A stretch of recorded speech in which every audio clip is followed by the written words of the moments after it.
Namaste Trump is how we are pitching the big meeting between Prime Minister Narendra Modi and US President Donald Trump that's scheduled for 1 a.m. Indian Standard Time. As we build up to that big meeting, the fact is growing terrorism is expected to be top of the agenda. Can the Prime Minister and the US President find a way to put the heat on Pakistan and Pak-sponsored terror? That's going to be one of the issues that will be raised tonight. Head Constable Prem Sagar mutilated by the Pakistani forces in May 2017. निवेदन है कि माननीय प्रधानमंत्री जी हमारे जाएं और Trump जी से इसके बारे में विशेष चर्चा करें. Naik Rajkishore Singh killed in action in the Uri sector 2016. राष्ट्रपति से मिलकर इस बात का घोषित करावे कि आतंकवाद घोषित कराने का कोशिश करे. Naik Bakhtavar Singh killed in the Naushera terror attack. आतंकवाद तो जल्दी ते काबू पाना चाहिए ताकि ਜਿਹੜੇ ਸ਼ਹੀਦ ਅਨ ਦੋ ਸਾਡੇ ਬੱਚੇ ਮਰ ਜਾ ਰਹੇ ਨੇ ਉਹਨਾਂ ਪਾਸੇ ਬਚੇ ਇਹ ਸਰਕਾਰ ਕਰਨਾ ਚਾਹੀਦੀ. Multiple voices, one demand. Let the loss of our loved ones not go in vain. Let India and the United States unite to ensure that the terror snakes who claim their own loved ones be exterminated. Shut the terror tap in Pakistan, an intent Prime Minister Narendra Modi made clear when he spoke in Virginia yesterday. आज विश्व में किसी को terrorism समझाना नहीं पड़ रहा है, टेररिस्टों ने समझा दिया है. कठोर से कठोर कदम उठाने का सामर्थ्य रखते हैं और जब भी जरूरत पड़ी लेते रहे हैं और दुनिया हमें कभी भी रोक नहीं. The attack on the CRPF on the 24th of June, which claimed the life of one police officer, only the latest in a long list of attacks. Worse, Pakistan and its proxies in Kashmir did not even spare the Eid festivities. On this pious day, a video emerged of the Jamaat-ud-Dawa, a terrorist organization in Pakistan, praying for the Lashkar-e-Taiba terrorists who attacked the security forces in Srinagar. As if on cue, even stone pelters took to the streets. Pakistan's proxies marched in Anantnag, brandishing posters hailing terrorist Burhan Wani and terror sponsor Hafiz Mohammad Saeed. As the leaders of the two largest democracies of the world meet, will they ensure that the axis of evil in the subcontinent is named, shamed and shunned, and that the terror infrastructure in Pakistan is completely destroyed? We owe it to India's braves. With Geeta Mohan in Washington, D.C., Bureau Report, India Today.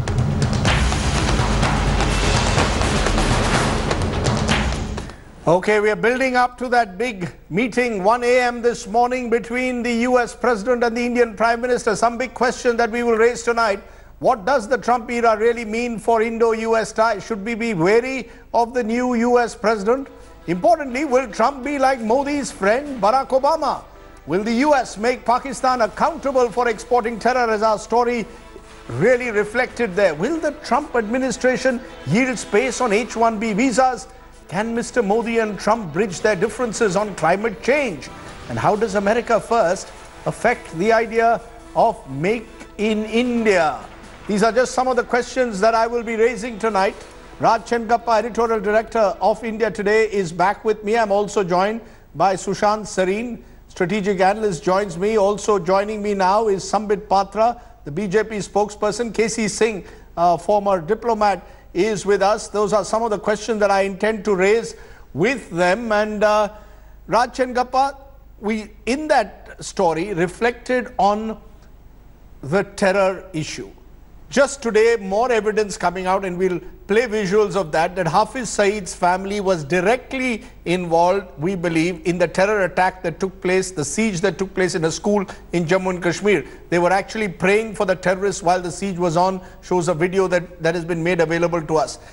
Can India, in a sense, squeeze Pakistan through the Americans? Should that be top of the agenda with the US president, or is President Trump more interested in taking on ISIS in Syria? I'm sure terror is on top of the agenda. It's one of the big three that they'll be discussing apart from trade and defense. But in terms of directly raising Pakistan, US has its own complicated relationship with Pakistan and Afghanistan. Those considerations will play in when India begins to make its pitch. I think the other point you raised, Trump so far has focused his gun sights on ISIS, which is not a bad thing. I think he needs to do it. But on state-sponsored terrorism, like particularly what Pakistan propagates, he's not been very clear in all these months that he's been in power. So while Pakistan panicked in the beginning and did take some action against Hafiz Saeed, if you recall, the relations between India and Pakistan have been more complex since then. The Jadhav incident has happened. Nikki Haley, US ambassador to the UN, talked of even negotiating between India and Pakistan, America playing a role in that. That has caused us consternation. But certainly terror and the way Pakistan is propagating it, and the fact that the entire thing affects us as much, will be on the agenda, which Prime Minister Modi will be discussing with President Trump. Though I'm not sure with what kind of results that will be, but there'll certainly be a statement on terror that we would see later tonight.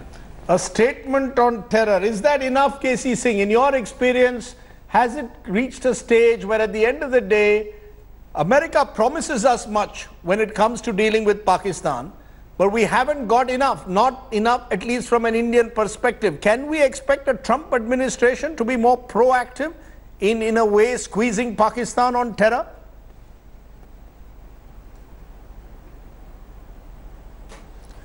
Well, if you go by his initial steps, if you start with the Riyadh summit, where Pakistan was a participant, then the two targets for what they say are terrorist targets which were identified in Riyadh were ISIS and Iran. Iran was called a state sponsoring terror. And since then, the fight has broken out within GCC, where Saudi Arabia and UAE are saying Qatar is a sponsor of terror. So now the whole direction of the fight against terror has gone in an entirely different direction thanks to Trump. We've seen a succession take place in Iran and Saudi Arabia. We've seen Turkey come on the side of Qatar. So Trump has got his plate full. I don't think he has any time or any understanding of Pakistan's role, and nor does he as yet has he identified his Afghanistan policy. All that we've heard is he's outsourced to his generals to decide whether or when to send extra troops there. Now, which means and he's been criticized for that, because some people have said, how can you decide on sending more troops without having a policy first? So what we'll have to first sense is, how does he look at Afghanistan? What does he think is Pakistan's role? So we are starting from way behind where Obama left the ball. I think that you put it that way. We are starting from well behind where Obama left the ball. Do you agree with that, Tanvi Madan, director of the India project at Brookings Institution there in Washington, that we are dealing now with an entirely different kind of person? I just want to play a cartoon that was put out today on Mail Today, and you'll find that interesting, because that cartoon in a way reflects these contrasting perspectives between a Trump administration that talks of America first, and there is Modi talking of make in India and India first, all the concerns over H-1B visas. Do you believe we are dealing with a very different administration, whether it's on terror or whether it's on trade? I think it's important to remember, yes, we're dealing with a very different president, but we're not entirely dealing with an entirely new administration. I mean, there are some structural factors and reasons that kind of being in a democracy and having a list continuity, that having permanent bureaucracies to some extent, of course, there are a lot of missing positions that they do bring. So I think it's worth keeping in mind that, for example, on terror, as Ambassador Singh said, I think the crucial factor is going to be, and as Raj said as well, which is what kind of terrorist groups and what kind of a larger vision of terrorism, of counterterrorism, is this administration going to hold? Is it going to be a global view that all terrorists and all terrorist groups are bad, so to speak? Or is it going to be group specific against the Haqqani network, against ISIS, but not necessarily pressing Pakistan on Pakistan-based terror groups? So I think that is going to be crucial. We don't know. I think much will depend, and the Afghanistan policy review is still in process. We are expecting a strategy anytime soon. I think a lot will depend on that. On trade, yes, I think There are going to be differences, but the question is how much of it is going to be style versus actual substance. I think what we might see is a new dialogue mechanism coming out of this, perhaps a bilateral mechanism that they're going to have to sit and sort out some of the issues in terms of the asks and the wish list on both sides. I think on that we are going to see some friction, and the question is going to be how badly do the two sides want to solve them. You know, Sushant Sareen, before I go to the politicians, I'm trying to get the experts in on this issue. Are we dealing, therefore, with a very different presidency, and a presidency where we are not sure what it will do on Pakistan? Because it's blow hot one day, blow cold the next. Whether it's Pakistan, whether it's China, you're dealing with an unpredictable presidency.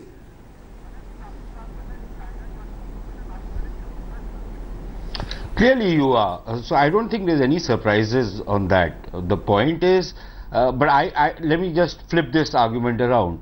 You had a very consistent president in, for example, in Barack Obama, and you got really nice sounding statements in the joint statement on Pakistan, Dawood Ibrahim and what have you. But at the end of the day, what did it ultimately get you? In material terms, what did it change? Did the previous administration break off its ties with Pakistan despite knowing the kind of double games the Pakistanis were playing, despite their constantly hectoring the Pakistanis to do more? Nothing of the sort happened. The worst that can happen is that Donald Trump might play the same game. The best that we can hope for is that he changes the game, and because he's so unpredictable, you know, he's also scared the Pakistanis a bit. So we don't know how that's going to play out. We'll find out probably not tomorrow, but maybe in the next couple of weeks. That is as far as just the Pakistan-specific terrorism is concerned. I think the question which Tanvi raised just now, I think that is the crucial question, because some of the stuff which I have, when I've spoken to some of the terrorism analysts in the US, the sense which I get is, and these are very serious people, that the Americans don't seem to be interested in getting rid of terrorism all over the world. All that they are interested is that it does not enter their shores. Precisely the policy that the Brits followed until very recently, and are having to pay a very, very heavy price for that kind of a policy. The Brits nurtured all sorts of terrorist groups. The Americans don't do that. But if they're going to turn a blind eye to many of these groups, all of which have a continuum, then sooner or later the fires are going to reach the shores of the US. So that is one part of the problem. The other part of the problem is this playing the favorite one against the other. So I really don't know how that's going to play out. But on the larger issue, I think the fact that both Modi as well as Trump believe in the art of the deal. Mr. Modi himself has very often said he's a Gujarati, business runs in his blood. Mr. Trump, of course, is a businessman. The big question for me is going to be how do they marry the strategic convergences, which there are plenty, with the kind of transactional level relationships which are required. And I think both need to move in tandem, because if you have the transactional relationship, it gives a heft to the strategic relationship, and if you have a strategic relationship, it helps the transactional relationship. So I think both can play upon each other. The question is, are they both up to the art of deal making? And we'll find that out soon enough. We'll find that out soon enough. We'll come to that crucial question of chemistry between these two leaders and contrast how Mr. Modi built a chemistry in a way with his friend Barack, and can he now do it with his friend Donald in a way, or the fact that Donald Trump finally was calling Narendra Modi a true friend not too long ago. We'll see how that works out. But I just want to understand how the politics will play out, because we already have Sambit Patra, the Congress, questioning the manner in which the Prime Minister spoke at a gathering with Indian NRIs, as well as what he said to a group of American CEOs. I'm just going to play what they said, and I want you to react, Sambit Patra, to why the Congress seems upset with what the Prime Minister said at that meeting. I'm not clear why the Congress is protesting so much, but let's just listen in to a soundbite of the Prime Minister yesterday. If you remember, the Prime Minister was addressing US CEOs ahead of that meeting. But Sambit Patra, give me your sense. Why do you think the Congress is angry with Mr. Modi? Then I'll come to Mr. Jha. But your sense politically, is Mr. Modi about showmanship when it comes to the United States, or can we expect something substantive? Mr. Rajdeep Sardesai, the first part of your question as to why the Congress is angry with Mr. Modi, I would say they're perpetually angry with Mr. Modi. Nothing can be done as far as their anger with Mr. Modi is concerned. Mr. Modi has left them with 44 seats in India and only 7 seats in Uttar Pradesh recently. It's but natural they would be angry, and their annoyance is evidently shown on the television channels and in the press conference. But there is an unwritten rule. I and Sanjay Jha may be belonging to different political parties, but when our Prime Minister goes to a foreign land, after all, he's our Prime Minister, and the unwritten rule is we generally don't hold press conferences criticizing our Prime Minister just before the Prime Minister is about to hit the ballroom. So I believe that is not fair on the part of the Congress party what they have done today. Secondly, do we have deliverables today? I firmly believe that in diplomacy, and my seniors who are in the panel would concur with me, or they can correct me if I'm wrong, that in diplomacy often the deliverables are not measured in grams and kilograms. Sometimes the most non-tangible is the best deliverable.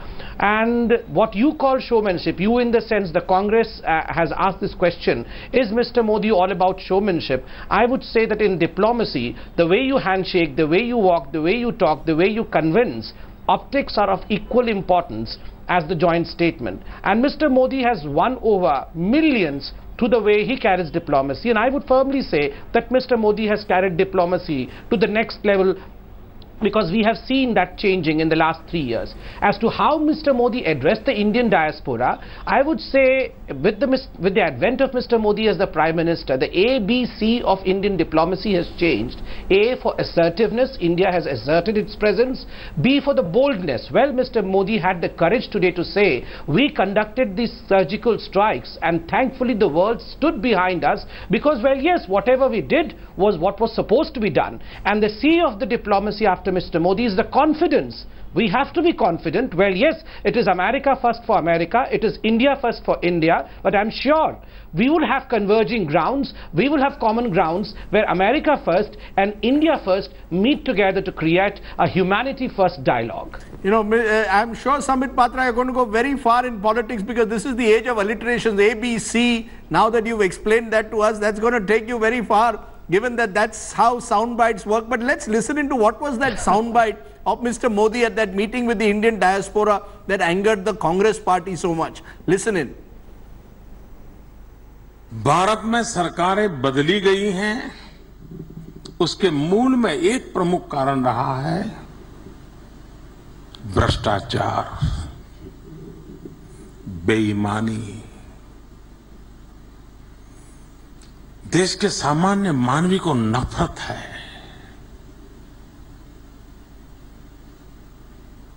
कि क्या मतलब है? मैं आज sir झुका करके बड़ी नम्रता से ये कहना चाहूंगा कि इस सरकार ने 3 साल में जो भी कार्यकाल किया बिताया है, अब तक इस सरकार पर एक भी दाग नहीं लगा है। Sanjay Jha, why did that statement anger the Congress party so much?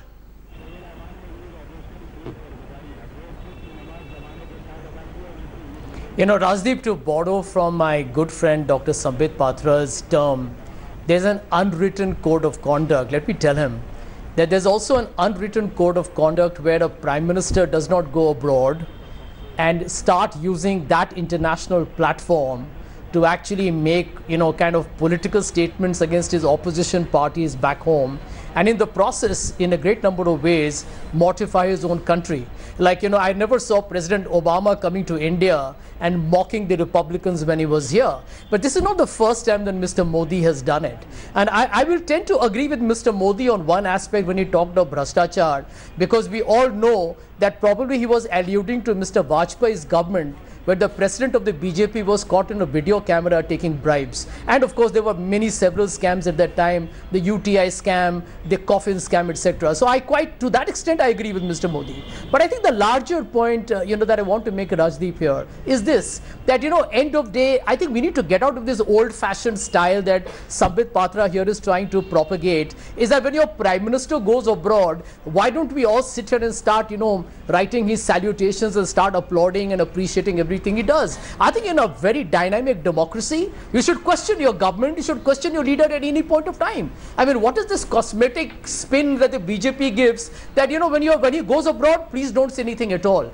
That net bottom line, Rajdeep, is that Mr. Modi's 64th visit abroad, and we have seen that end of day tangible material gains for India have been less than negligible. I mean, to claim that, a relationship with President Obama or the bromance that he's had with a couple of other people he goes hugging at every international meet has really translated into gains for India. I don't see it in jobs, I don't see it in growth rate, I don't see it in Make in India, I don't see it anywhere. And the corruption index, India has actually gone up. Look at the independent transparency international benchmark, India's corruption has gone up. Sambit Patra, respond to what you are hearing from Sanjay Jha, that the Prime Minister should not have used a platform in Washington to target the previous government. No, I'll answer both the parts. And international diplomacy is not measured by the number of visits that you do, but the quality of visits. No, I would answer that. Exactly. Number one, he asked, were there any tangibles because of Mr. Modi's relentless foreign visits or the kind of hardship that he's putting into his diplomatic travels?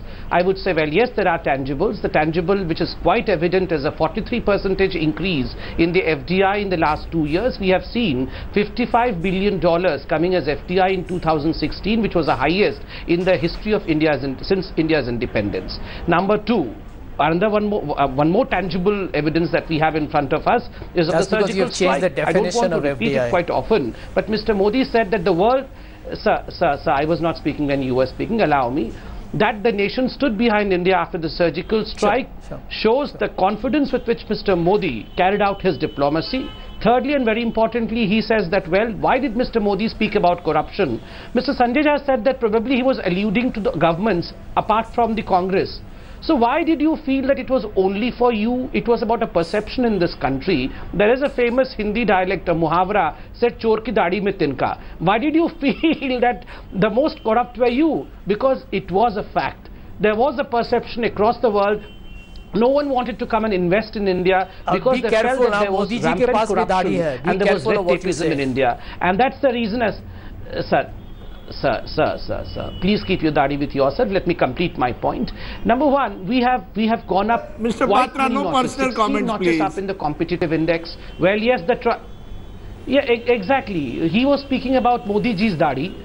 Dadi mein tinka is a muhavra. So why does he bring Modi's dadi over here? So let's be quite, let's be academic over here. So the issue is we had tangibles. He spoke about a perception that was there in the foreign nations also, and look at the reception that he gets on that statement. The people who were listening to Mr. Modi were Indians there. They were not Bharatiya Janata Party members, and they gave a rousing reception to the statement that India has changed. Corruption is being weeded out of the system. So naturally, when the people feel that things are changing, that is when they get up from the chairs clapping and the vibration is felt. So for God's sake, don't say that nothing has changed in India, and you should not be annoyed if you are not corrupt.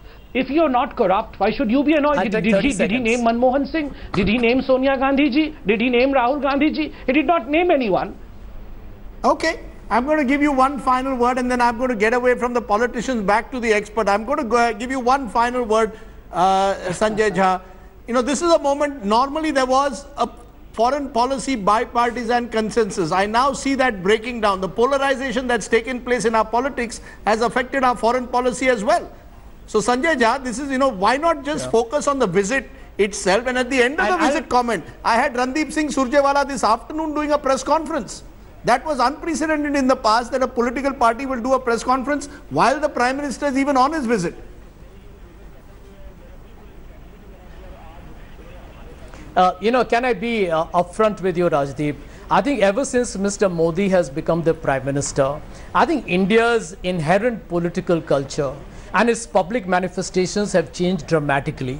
And since he is the Prime Minister, and since they are in government, they will obviously dictate the trends of the, of any kind of behavior in our society, including our public discourse. I mean, the bottom line here is you have a Prime Minister who's done this repeatedly. He mocked secularism when he went to Japan. When he went to Canada, he talked about Indians being ashamed of themselves because of their past history. Now, when you see a certain trend, you're not surprised anymore. I think he makes a political statement. As a representative of a political party, I have to respond to him accordingly. I mean, that's the real hard truth. And the one last line, Rajdeep.